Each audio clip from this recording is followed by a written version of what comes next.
I call the member. Sorry, he should be. Mr. Speaker. I call the member James Shaw. Mr. Speaker, I'm rising to speak in support of this bill. I won't take the full call because we think it is a very good bill and we don't really see the need to delay its passage through the House. I do want to acknowledge the work that the Select Committee have done on this bill in reviewing it post its Select Committee stage. We actually feel it's been substantially improved over the initial version.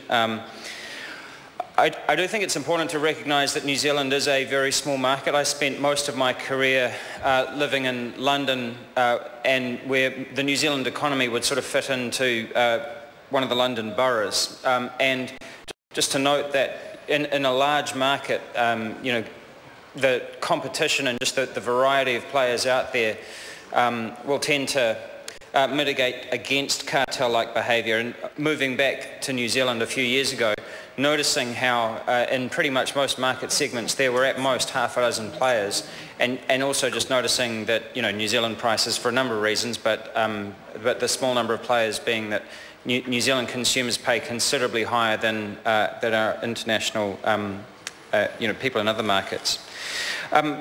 Just coming off of that, I also noticed on you know, the international aspect of this is really important, both in terms of harmonising our regime with other similar regimes, particularly Australia. I think that's a particularly good aspect of this bill, but also that our companies are, you know, global players. They're exposed to international players as well, and it's good that this bill reaches out into the rest of the world and looks at the behaviour of companies that are operating, our companies that are operating overseas, and also international businesses that are operating here, of which there are obviously very many. The issue of criminal sanctions is the one area that we're most keen on. It is pretty significant that we're placing, you know, personal liability at the heart of this bill.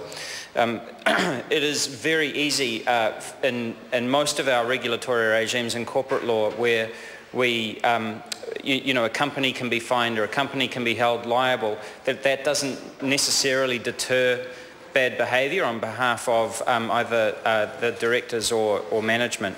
And in this case, because we're actually saying that individuals will be held liable for criminal offences, that's going to be a significantly greater deterrent to this kind of behaviour than just maintaining a sort of, you know, corporate fines regime.